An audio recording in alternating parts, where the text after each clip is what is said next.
Okay, so thank you everyone for joining. My name is Alex Graves. I'm the Vice President for Government Relations at AICCU. For those of you who are not familiar with us, we are the membership organization that represents over 80 independent, nonprofit, accredited colleges and universities in the state of California. We're really pleased today to have this fantastic panel discussion to talk about the work that our institutions do to serve adult learners, which I think we all know is a really important and growing population of students in the higher education systems, both public and private. Just a few housekeeping items. Again, this is being recorded and we'll be happy to share it afterwards with all of you. You all as registered attendees should have received a few handouts that we provided via email earlier today. Feel free to, if you have a question, to put it into the Q&A or to the chat, preferably the Q&A, but I know sometimes we just jump between them. I'll do my best to monitor both. You can also raise your hand if you want. And if you put in a written question, I would just ask that if it is to someone specifically, to try and identify who the question is for when you include it in the chat there. So with that, I'd like to kick us off by turning it over to our moderator for this discussion, David Fike, who is the president of Golden Gate University in the Bay Area, and additionally is the AICCU Executive Committee Chair, which functions as our governing board. So President Fike, I'd like to turn it over to you. Great, thank you, Alex. I appreciate it. And thank you everybody for attending. We're really excited to be able to talk with you a little bit this afternoon about this important sector. As Alex said, I'm representing both my institution, Golden Gate University, and in my hat as the chair of the Association of Independent Colleges and Universities throughout California, of which we're more than 80, and we're very proud of the work that we do, both with traditional age students, but as you'll hear a lot about today, with serving adult learners, or as I often refer to them, working learners, since so many of them are working while they're leading or heading towards completing their degrees. This market, as you probably all know, the market of adult learning students is really, as Alex referred to a moment ago, it has been growing. It's really, the roots of the growth go back to changes 70s and 80s, really. So for a couple of generations now, with the knowledge-based and information-based economy, the need for people to continually upskill, the changes in culture driving more people back, women, students of color, back to needing to attain that undergraduate degree in order to advance their degrees. This sector has been growing for some time. Today, more than ever, it is just an explosive sector, and it's both because of the same things that were driving people to need to go back to get that initial degree. But of course, today it's not only that initial degree. It's maybe they got a degree in something, but the needs of the workforce have changed so dramatically. The skills that they need to acquire, the reskilling, the upskilling, is causing a lot of students to seek post-secondary certificates, undergraduate degrees, graduate certificates and degrees, and the like. It's no longer like, I like the analogy about saying that it might have been at one day that you could get your undergraduate degree, and like an inoculation that would keep you inoculated for your lifetime. It would lead you to onward and upward in your degree or in your career. It's no longer the case. Now you have to constantly be getting booster shots. You have to constantly be upgrading and staying current. So today, as Alex said, we have more than very significant number of students in the state. Really, about 1 in 4 students are over the age of 25. If you look at the population in the UCs, the CSUs, and in our independent sector, 1 in 4 are over the age of 25. Now that includes some graduate students, but at the undergraduate level specifically, about 1 out of every 6 students in our sector, the independent sector, and in the CSUs. It's much smaller in the UCs, but in the CSUs and in the independent sector, about 1 in 6 students at the undergraduate level are over the age of 25. And many of them, as you'll hear today from our panelists, are balancing and juggling work obligations, family obligations, and it makes their needs and experience in the education sector or in the education journey quite unique. And so we're pleased to be able to talk to you about that here. The last thing I'd say before turning to our panelists with a few questions, get them talking, is I think we all know, given the context that I just described, the changing economic needs, the workforce needs in the state, the governor's office is actively involved right now working with his post-secondary education council, which includes representatives from both the public sector and the independent sector, to establish goals for post-secondary degrees and certificates and training in the state of California. They're going to be very ambitious goals, that we know. And I think the main point that I would make in these opening remarks is, given the significance that the independent sector provides, that we represent here today, in serving the adult learning group, and given the importance of achieving those goals of educating the adult and working learners, what we're talking about today is of critical importance. It's not just important for the individuals, it's very important for us as a state and as a society to be providing the services that we're talking about here today. So with that as an introduction, as I said, I'm pleased to be here as an institution, Golden Gate University. Really, we started doing adult learning. Our roots go back to the gold rush. So we're not a Johnny-come-lately on this. We've been serving part-time working adult students with practical skills in the legal and business professions for 120 years. When we were chartered in 1901. Growing out of the work that we did in the middle part of the 1800s. And today we have with us 3 institutions that are doing phenomenal work in this area. We have Saskia Knight from Brandman University, John Endicott from Fresno Pacific, and Chris Graham from National University. And I'll let them talk about their roles in those institutions. But I'm also thrilled that we've been able to have Carolina Reyes also join us today, a student, as an adult working student. She'll be able to provide some perspective from the student perspective, which is critically important. So I'd like to ask if to start, if the panelists could talk briefly about what your institutions do to serve adults, or as I said, I call them working learners. What is it that you offer to them in terms of degrees and other programming, and who is it that you serve? And maybe, John, you want to start maybe? Sure, I'd be happy to. Thank you for having me, and thank you to our attendees. Fresno Pacific University, we currently have about 2,000 adults in a bachelor's degree program. Before COVID, before all of this moved us to fully online, we were working out of 4 regional campuses. And so we have regional campuses in Bakersfield, Visalia, North Fresno, and Merced. And our format for our bachelor's programs was 1 night a week for a 6-week, 3-unit class. And so it's an accelerated program that our adults who are working during the day primarily are able to take 1 class at a time to be able to go through and receive their degree.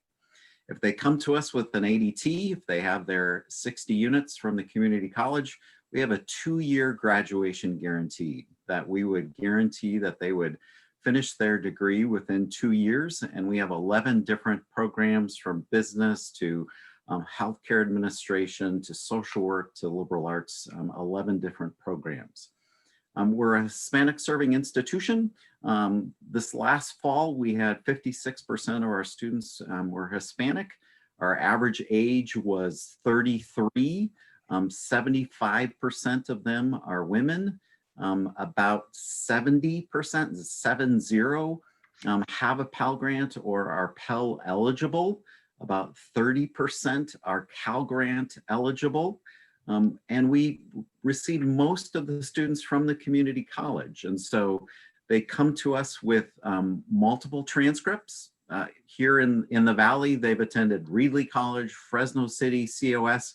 They've kind of bounced around to a variety of locations. They come to us on average with maybe 45 to 50 units. And we then work with them in terms of getting them enrolled. Each has an academic advisor. We have about 250 students per academic advisor that works with them towards success. We do a kind of an appreciative, holistic advising, helping them through with financial aid, helping them through with their schedule to get them through. So this is a hardworking group. They are highly motivated to receive their bachelor's degrees. They're paying for it out of their own pocket. And we've seen very high retention rates for these working adults because they value this degree. And for many, this is their second chance to be able to receive their bachelor's degree, and they work hard at it. So excellent, excellent. Saskia, what about Brandman? Well, we have a unique story. Brandman evolved, we're part of Chapman University. I'm the Executive Vice Chancellor for Enrollment and Student Affairs and formerly the Vice President of Enrollment at Chapman. And in 1958, Chapman started to focus attention on the working student, the adult student, and we started at the El Toro Marine Base here in Irvine. Over time, expanded to multiple locations throughout the nation and even nationally. But what we ended up doing was in our learning, both with supporting traditional students and our working students, that really we couldn't do the job, the effective job, and have the services and support, focus on flexibility, cost, all those things that are really critical to our adult students under the umbrella of Chapman University, who had its own mission and vision and goals. So in 2007, we separated from Chapman University, became an adult-focused institution, and we are separately accredited by WASC. We're part of the Chapman University system. And it allowed us to create a lot of the best practices to really serve adult students. And some of the things our accreditor has indicated that when they did our actual accreditation visit, that they've never seen an institution that is more totally student-centered. So we actually put that on our logo. We have a focus on ensuring what we call wraparound support, as well as curriculum that's developed specifically with the adult learner in mind. So it needs to be relevant. It needs to be evolving. It needs to be able to tie to specific career goals. We currently have about 22,000 students. 14,000 of those are in degree programs. We offer a variety of modalities, which we allow students to mix up, which includes fully online. It includes hybrid, which would be at the campus. And then we also have a competency-based program. We let students decide how they want to consume both their service and their education. So in some sessions, they might want to do a Zoom session with us and get their advising support. Another session, they may want to come in person and talk with their academic advisor. We have a 150 to student to staff ratio for both advisors and one-stop. We have a advising model that was recognized by the Department of Education, which combines professional advising along with faculty mentorship so that the student gets the best of both worlds. The student is also supported by a one-stop, which combines the functions of financial aid, the bursar's office, the registrar's office. You know, on the traditional campus, you'd be going from place to place to try to get those things resolved. We have one person that stays with the student their entire career at our institution to support those students. We have 27 campuses, including 6 on military bases and 3 co-located at community colleges. And we are throughout California and also Washington. 74% of our students are receiving some type of financial aid. 51% of our students come from community colleges. we have about 89% of our students that are working full time. So as we all know who support adults, they have a very busy schedule. They need the flexibility. They need the opportunity to be supported so they can be successful. And they often come to us with, as John was saying, multiple degrees. They may not have been successful in their first attempt at college. They may have trepidation or concern when they come back. So it's really important for us to provide that level of support to those students so that we can ensure success. And Caroline, I know you're going to talk more about that and how important that was to you in a minute. Thanks, Saskia. Chris, what would you add from National University's perspective? Sure. Well, National University doesn't go back to the gold rush, but we are celebrating our 50th anniversary this year. And we were founded by the Learning and Development Director of General Dynamics down in San Diego in 1971. So we were founded as a university for working adults. And one of the issues with his employees at the time at General Dynamics is they were getting ready to deploy for the Vietnam War. And they couldn't commit to the 13-week semester at San Diego State or the 10-week quarter at UC San Diego because they were only given 30 days notice before they had to ship out. So he created the one course a month format so that his employees could go on and advance in their academic pursuits while still fulfilling their military obligations. But then as we grew with the working adult market, it made sense for us to keep a one course a month format so that learners could concentrate on one topic at a time and then have each topic stack on top of that as they went. But one of the larger complaints, I used to work at a public institution before transferring over in executive education, executive MBA. And some of the bigger complaints were that working adults were juggling 3 to 4 papers and finals all due on the same day while juggling a full-time position and juggling their families. And so there was a certain cleanliness and consistency with this model that I think now National University is famous for. So our average age of our students is actually 33 years old, and about 25 to 30% are active duty or veteran. We're a Hispanic serving institution. And like Brandman, we have locations up and down the state and also on 6 military installations. We're primarily known, I think, for education. We have one of the larger schools of education in the country, but also have a long history in public safety and in healthcare. And really, our institution's changed a lot in the last 2 years to 18 months, and especially with COVID, it's accelerated a lot. So my organization, which is called Workforce Education Solutions, we're the employee education and training and development arm for the university system. And so with us, what we're coming to is we have a lot of employers who are coming to us and saying, we're looking to upskill our folks either on our factory floor facilities and move them up into roles either in project management or in analyst roles or other kind of roles. They don't need an entire degree, but maybe they need a specific skill. Maybe they need to know a coding language, or maybe if they're going to be an analyst, they need to know SQL or know like a data modeling skill or something like that. So we work with those organizations to help to build these more short form type of training, but with the idea that we make them stackable. By that, what I mean is that they can take that training and then they can apply it towards a degree, because we still see that as the economic equalizer for students. So we want to keep that on the table there. And so with us, what we're doing with working adults is trying to incorporate a lot more prior learning, which is taking experience and training that they've had in their careers and eliminating the overlap and the redundancies on the academic side and give credit for some of the training that they've done. We do that with the police academies, with a lot of our School of Education and the training they pick up in the school districts and others. And so with that, what we try to do is create more of a comprehensive partnership with the workforce, with training and development, with industry alignments, with hiring partnerships, and with the prior learning. Excellent.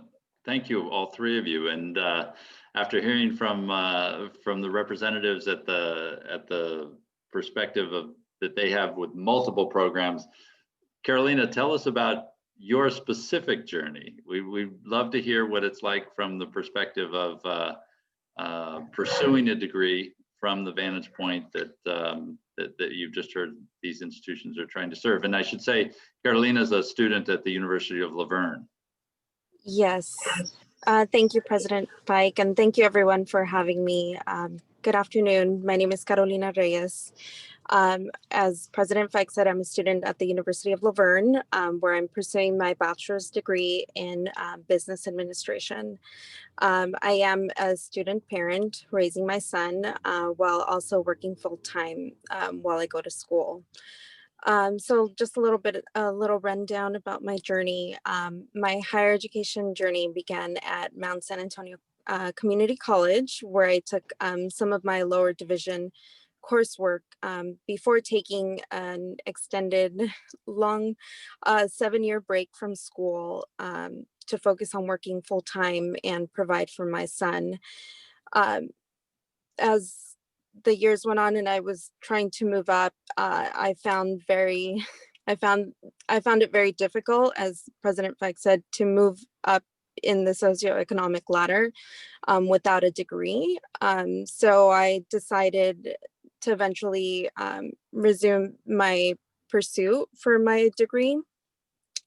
So I went back to Mount SAC and I started to take the rest of my lower division classes. I started to think about where I wanted to transfer to. And so I was looking at CSU, and I ended up finding out about this program through word of mouth through someone at Mount SAC, because Mount SAC was a regional campus for LaVerne. So I ended up finding out about the LaVerne Campus Accelerated Program for adults, which allows adult learners to attain their degree within a 2 to 3 year set track. So I think that I believe that Fresno University has something similar, where you basically you map out your 2 or 3 year journey depending on how many classes you can take at one time. And because that worked better for me as far as the time that I needed, those classes were in the evening, where I would sometimes have to take my son with me. However, because I work full time, that worked better for me. And I was already on a non-traditional path where when I researched going into CSU or a UC, I would have had to have completed all of my prerequisites and lower division course before I was able to transfer. Whereas with LaVerne, I was able to concurrently take my lower division courses that I had left as well as my prerequisites and start my major courses with LaVerne, which was very helpful for me considering that I'm in a non-traditional path, and I've already taken this long to attain my degree, and I really wanted to see progress, and seeing that it was going to take me a lot longer to transfer to a CSU or USC was very discouraging. Whereas when I reached out to an advisor for LaVerne, the process was very seamless. They were very helpful in giving me guidance, and they were able to give me one-on-one attention, whereas I wasn't able to get that really from anywhere else. The advisor that I spoke to was very responsive. She walked me through the transfer process, what she needed from me. She literally walked me through step by step. And guided me through the whole process. Another thing that was really helpful was that she was able to show me where I was at with my units and what they call a progress report, to be able to show me where I was at with my units, how many more I needed at Mount SAC, how many more I needed for prerequisites, and what I could start taking at LaVerne at the time to really start moving me forward and being able to attain my degree. So this program was really tailored towards working adults because one, it was in the evenings because a lot of us, have multiple responsibilities. And now with, even with children having our children through virtual learning, it's been even more difficult now. But having this really, really great program where everything was set out and it was a really great roadmap, and knowing that I would be able to attain my degree within 3 years was very encouraging and motivating for me to be able to go back to school and stay motivated and committed, knowing that I was going to achieve it. Excellent. So thank you for allowing me to share that. Wow, it's really inspiring, Carolina. Congratulations on your Thank you. progress and really tackling this this journey. It's really, really inspiring. I think one of the things, that I reflect on in listening to all of you, having just spoken, and harkening back to what I said at the beginning, we really see ourselves as individual institutions and as a sector of really trying to provide a public good of meeting the needs of Californians and meeting the needs of the workforce skills. And Carolina is just a fabulous example of what we're talking about trying to do. And I think one of the other things that may be coming through, I hope, in these comments is one of the things that we're feel passionate about and proud about as a sector, an independent sector, is the diversity across the sector, not just the diversity of students that we serve. And that is, as you heard from the statistics, quite impressive. The independent sector, in terms of first generation Pell Grant students from traditionally underrepresented communities in higher education, our statistics are comparable with the public institutions, which sometimes is a surprise for folks. But diversity in terms of delivery, you just heard from these institutions about the different formats that they provide, the different locations. You heard about Carolina learning by word of mouth, that this program was available, and it was one that might fit her needs. So I'd like to turn to the panelists and ask you to talk a little bit about how do you communicate how do you reach students? How do you, it's not a traditional high school counselors, doing the college advising. These are, as you just heard from Carolina, they're in the middle of life. They're juggling family responsibilities, work responsibilities, and how do you connect them with the opportunities that you provide? Maybe Saskia, do you want to start, and then John and Chris? Sure. Well, that can vary by location. An example would be our military bases. We can't advertise, you can't recruit actively. So it does rely on word of mouth. We're available to students. We get a lot of positive feedback from our current students. They often drag their colleagues in.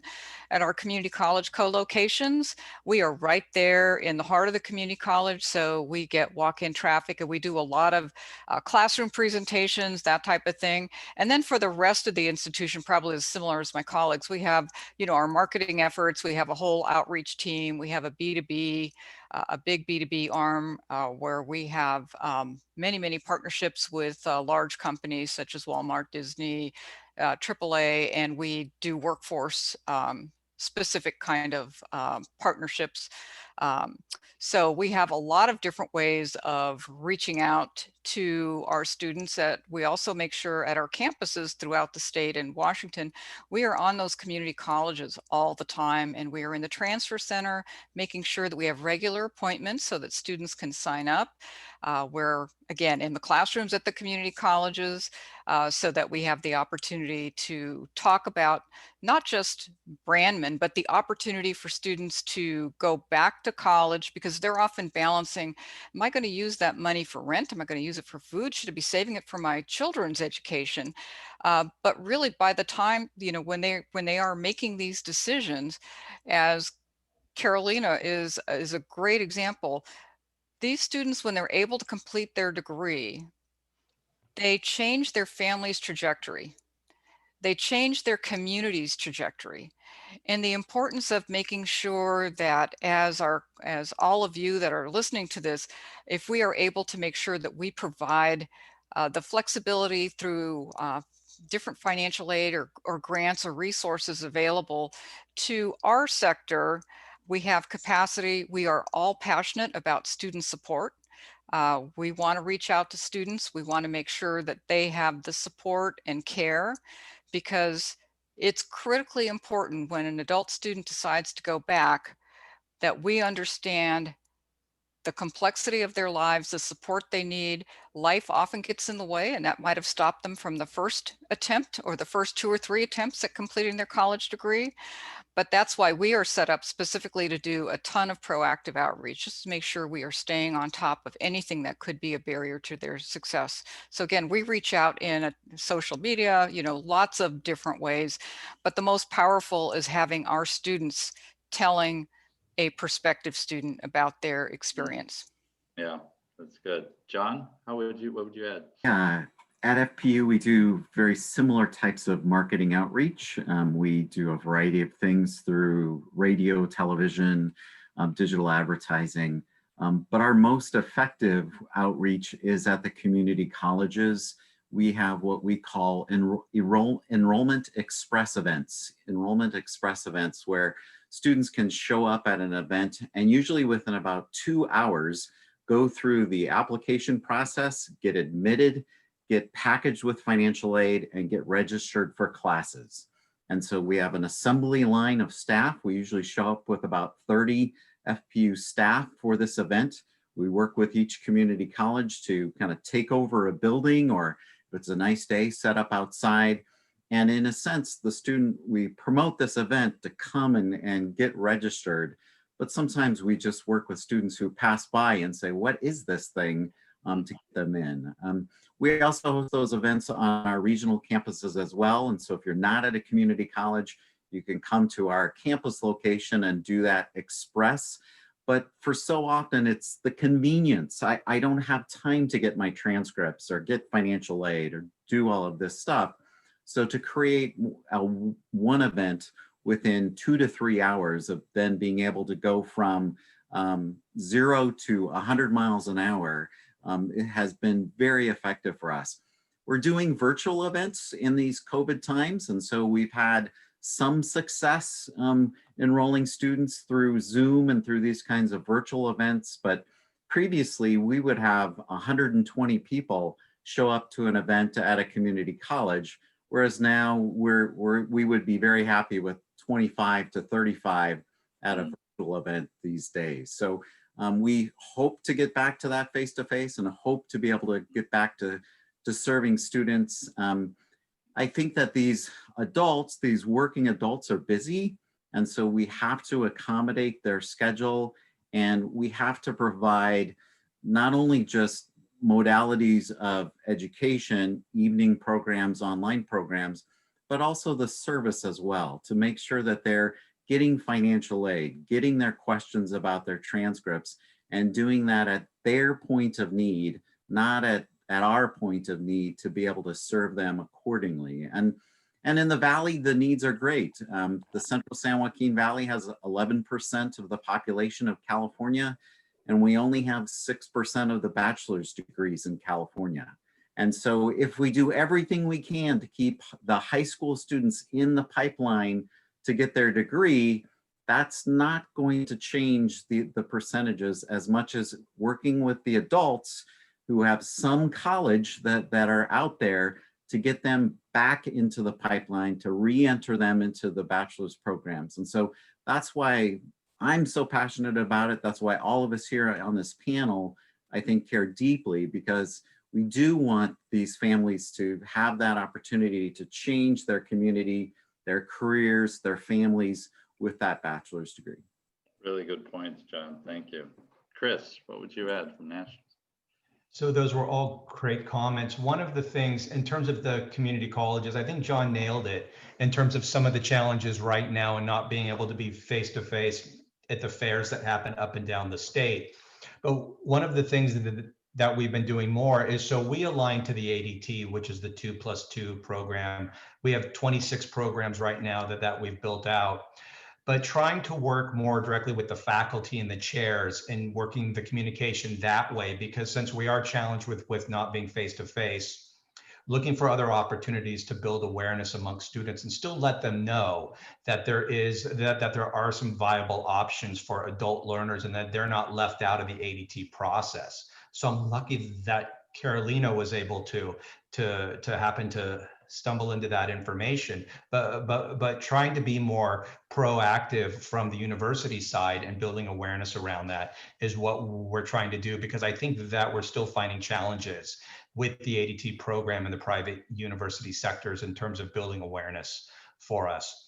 And then on the other side, I know that Saskia had mentioned the workforce partners. And so that's one of the ways that we are engaging folks who have some community college, but there's opportunities to get them into the completion programs. A lot of these are frontline workers in fulfillment centers, or any variety of industries there, but working through the employers and helping identify academic pathways for their groups to come through.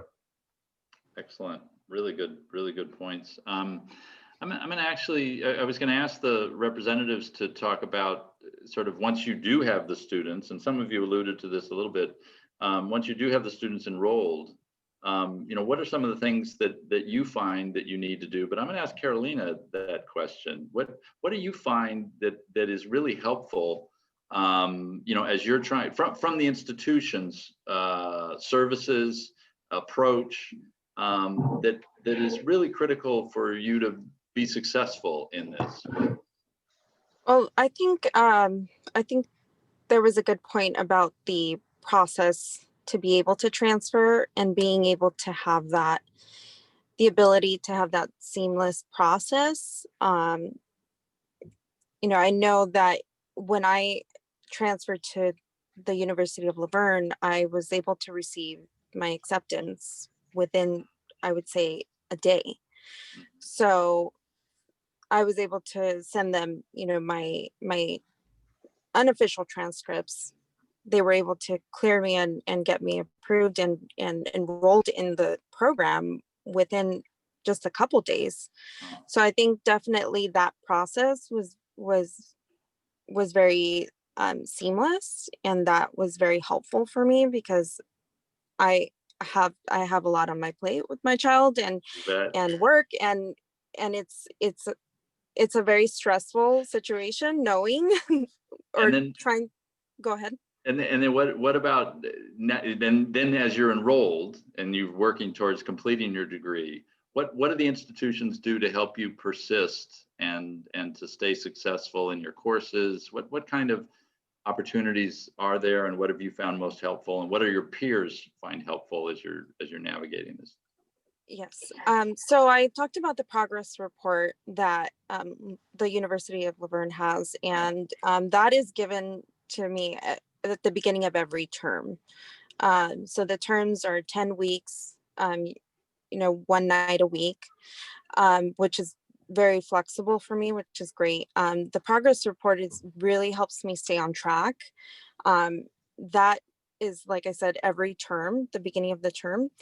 And if I'm taking a class concurrently at, the community college, I send them my transcripts, and then that is updated at the end of the term as well. Mm-hmm. The registration process is also great with LaVerne, because they email me, the advisor that I have one-on-one with, which I've created a great relationship with in the last 2 years. It's been the same advisor that I've had, which has been very helpful, because she knows me by name. I know her by name. She's able to reach out to me and ask me if I have any questions. But she also reaches out to me to let me know what classes I can register for, which ones I've already taken, and what I still need. So with her sending me, the CRNs and the classes and where they're located at the regional campuses, then I can see, okay, are those classes that I can take? Is this the campus that is going to be convenient for me to be able to attend to? And right now, of course, we're all online, which has been easier, a bit easier with, with my child as well. Mm-hmm. But just having that constant communication and being able to give me the guidance on what I need to register for has been very helpful as well. Excellent. That's really really helpful to hear. I'm cognizant of time. I want to ask the panelists to share with the folks that we have here, what advice would you have? What do you want to share with policymakers that you think could help our institutions craft better policies to support working learners like Carolina? I know, Chris, you just made some comments about the ADT, and I think for those that might not be familiar, I suspect most folks are, but maybe not, right? The associate degree transfer program, which has been in existence between the community colleges and the CSUs and UCs for some time. Our whole sector entered into an MOU with the public institutions who recognize the same transfer program. So as Chris said, this is something that National does quite well. Chris, you want to elaborate a little bit on that, and what are the kinds of things that you think would be helpful from policymakers to know? Thanks. I'd love to. One of them is that, so with the universities within AICCU, there's several of us who align to the ADT, which is the 60 units for the lower division from the community colleges, turnkey transfer into the 60 units for the upper division at one of the private nonprofit universities that we have. And we've worked to develop out the pathways and numerous programs there. And for this population of working adults, it's not always easy at the public universities to make that transition over. So I think a lot of the working adult students are left out of that process. At National, we're seeing a larger uptick now when we're face to face with the students on the campus, but building that word out across the state is difficult. So I think one thing that would be helpful for both sides, but especially for the students, is to be able to somehow create awareness amongst the educators and the students about AICCU schools and the ability to accept ADT transfer students. That's excellent. That's really good. And Saskia, I think I've heard you talk about the transfer entitlement award and how that creates some disadvantages. Do you want to elaborate for the folks Yeah, here? and Carolina was a perfect example. So with our students, we want flexibility. We want them to really set their own pace depending on how their life is going at the moment. But with the transfer entitlement grants, if a student, they're working in an academic year, let's say they finish in the spring, well, they want to start in the summer with us, so that's still part of that year, then they lose out on that entitlement award, and then they have to go into the general pool for consideration, and there's limited resources available. So I sent that as a handout, and I'm hoping everybody has a chance to maybe peruse it. It's not widely known, but it's a pain point for us because our students do like to start and not have to take a break just in order to kind of manage the financial aid or specific grants that are available to them. And some of these regulations are not as friendly to our adult working students who need the flexibility. They also need the resources. I just want to reiterate, we have the capacity, we have the passion, we have the support services.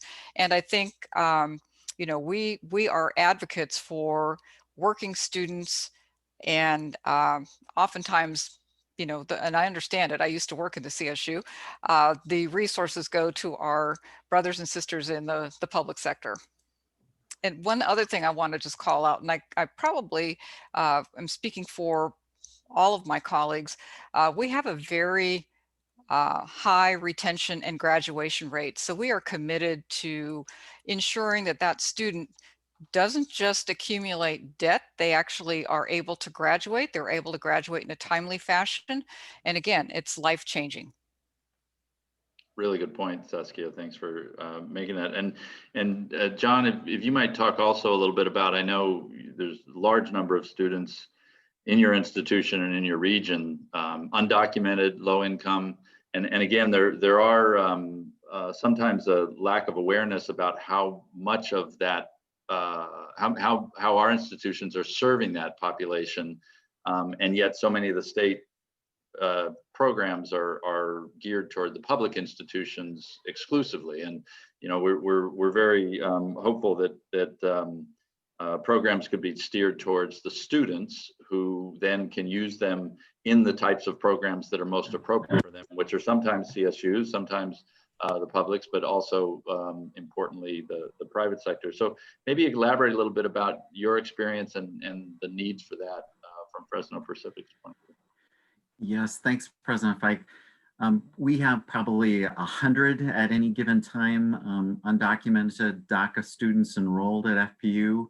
Most of them do qualify for the AB 540 CAL monies through the Student Aid Commission. So they're AB 540, but they're not receiving Pell Grant and they're not eligible for any loans.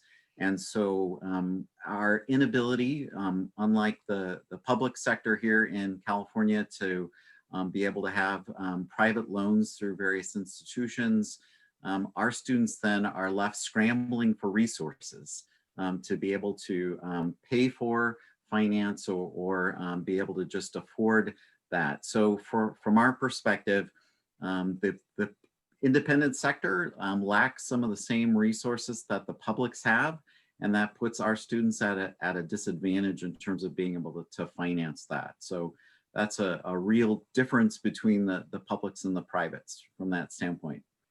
At Fresno Pacific, our per unit cost is, I think, right around $510 per unit for our degree completion program. And so that would be, ×3 per class. Excellent. Carolina, I don't know if you want to add anything with regard to resources and so on. I know you said that you're raising your son, and I don't know if the supplemental Cal Grant support for students with dependents right now is not something that the AICCU member institutions have access to, but would you want to elaborate anything?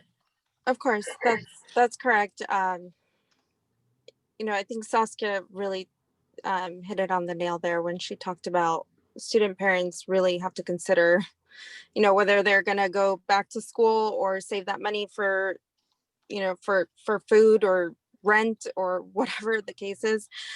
So definitely having the funds available, or, the loans and the grants and everything is very important for student parents to go back to school, because we have so much on our plate and so many responsibilities.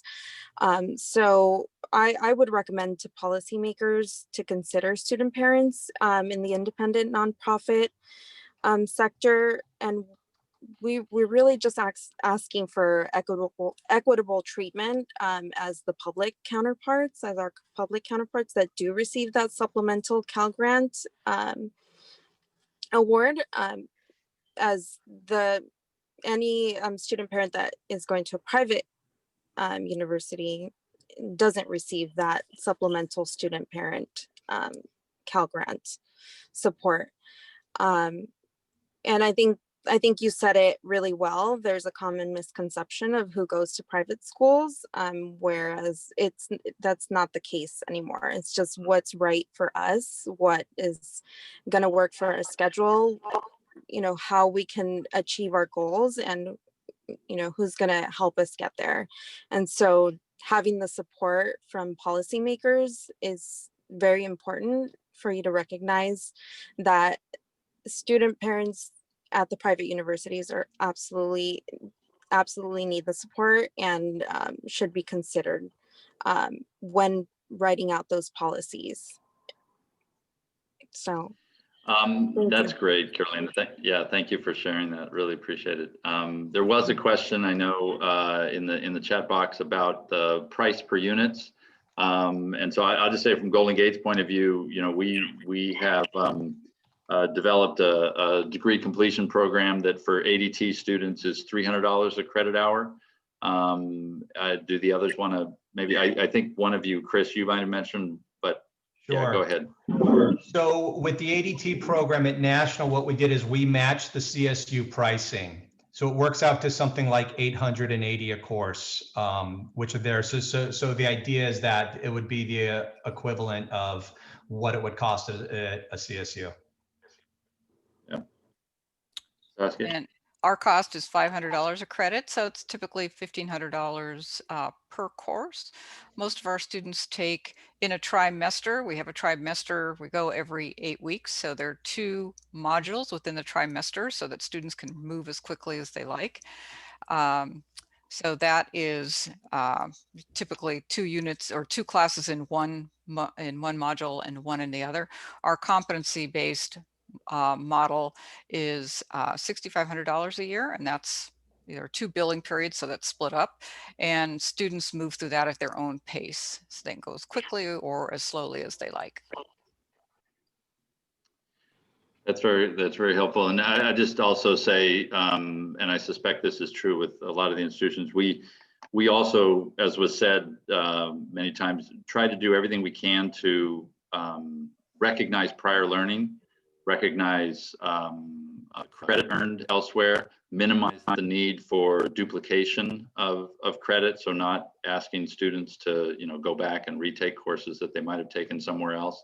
So, we're at Golden Gate, for example, it's not just the per credit hour. We're trying to find ways that we can help students navigate lower cost options before they even get to us, or even while they're with us, so that we can bring the total cost of the degree down, even in some cases as low as $10,000 to $15,000 to complete the full degree.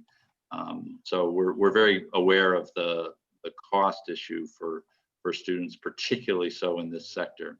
There's another question here. Yeah, go ahead, Saskia. I was just going to say that we do the same thing, and I'm sure our colleagues do too, where if a student is better off going back to the community college to finish up their AA, we will send them back. We keep them up to date on how their courses are equating and how they're filling in with their degree plan at Brandman.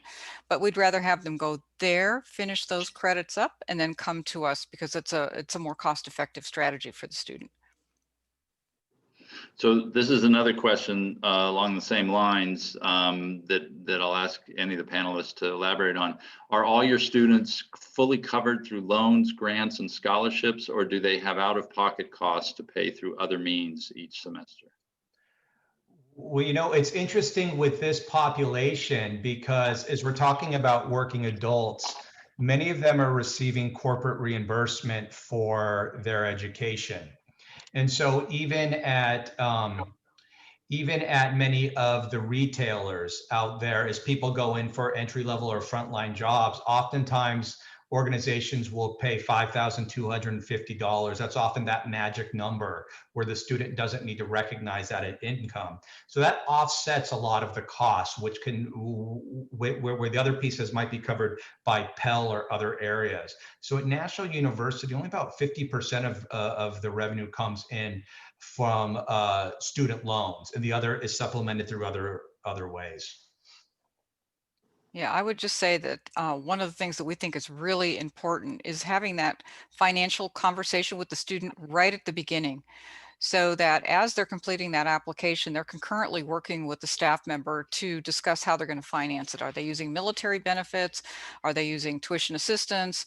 If they're going to rely on financial aid, can they do any out of pocket? Can they not do out of pocket? And that oftentimes will dictate the pace of what they're able to do depending on their resources.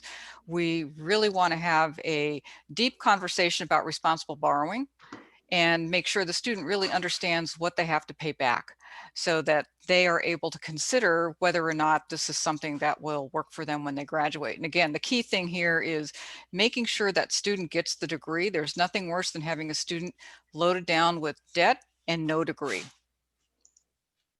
Exactly. And I think Alex can share with the participants the data, but as a sector, the independent sector's loan repayment rates compare favorably to students in the CSU system, and that we're very proud of that for the reasons that you're hearing here. John, is there anything you wanted to add on this question? Just actually was going to reiterate what you were saying in terms of taking a look at the loan rate. The indebtedness of the graduates is very similar to the CSUs, as well as the loan default rate in some of our institutions. It's lower than the publics. And so we work very hard at that in terms of making sure that what we're charging is something that they can afford and is within the loan issue.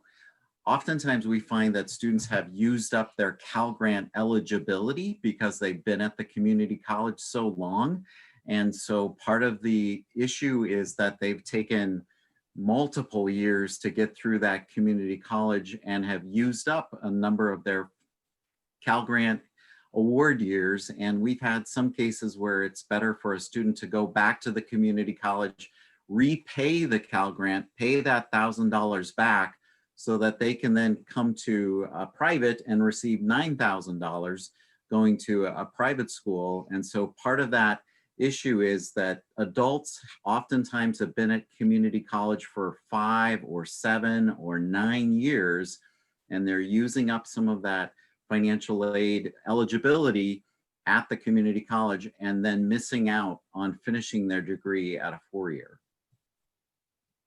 Yeah, just, everybody in this, I'm sure, is aware, but I'm often in public settings needing to remind folks that, in our private, independent, nonprofit sector that we all represent, we've been doing this work as a mission for decades, sometimes, centuries longer. And, it's the for-profit institutions that we are not that have the very high loan default rate. So when you see the statistics about student debt and students graduating in large numbers without degrees and with inability to pay back their loans, when you look at the statistics, that's not the private independent sector. We're mission driven, and we've been focused on keeping debt as low and mitigating the needs for students to take on additional debt as much as possible.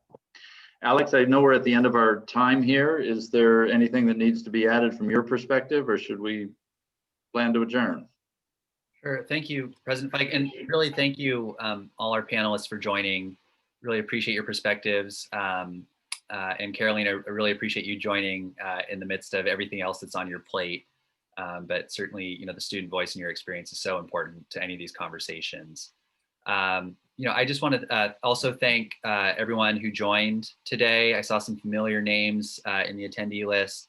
Again, happy to follow up with any of you if anything you heard today from our participants really caught your attention, you'd like to dive a little deeper. I will presumably speak for them when I say I'm sure they'd be happy to talk with any of you more about the work they're doing with their institution and their students. I hope you found this informative and useful. As you saw in the handout I emailed out this morning to all of you, we have over 32,000 undergraduates who are adult or working learners. And considering, our total undergrad enrollment as a sector is just a hair under 200,000, we're talking, 16% of our enrollment is this population. So it's really a critical part of the mission of all of our institutions and as a sector as a whole. Again, really encourage you to reach out if there are questions or follow-ups. We send out fact sheets every year on our sector, and certainly in those we outline, as President Fike mentioned, our low loan default rate, which I believe is about 4.2%. So it's either below or at or comparable to what we see at our public segment counterparts. And perhaps more surprisingly, the median student loan debt for students is only about $17,000, which at a CSU or UC student is about $13,000 or $14,000. So despite the higher listed tuition price, I think our institutions really are committed to making access and attendance affordable, but just as importantly, to ensure that students are progressing in a timely manner towards a degree, because the longer they take, certainly the more expensive it becomes. So again, really appreciate everyone joining. There's certainly a lot of work to do in this area. Again, one area I would just draw your attention to, in the budget last year, there was supplemental Cal Grant support put in the budget for students with dependent children, up to $6,000, but those funds are not available to students with dependent children attending our institutions. And they certainly, as you've heard today, provide tremendous regional access. And we just want to ensure that the financial aid program and supports are seamless, that they're easily understandable, but most importantly, that they're supporting those students across all institutions, because our institutions do provide tremendous regional access in serving the state and broader community. So thank you all. We will adjourn there. Again, this is being recorded, so I will send it out to everyone who registered. And thank you for joining. Have a great rest of your day. Thanks so much. Thank you.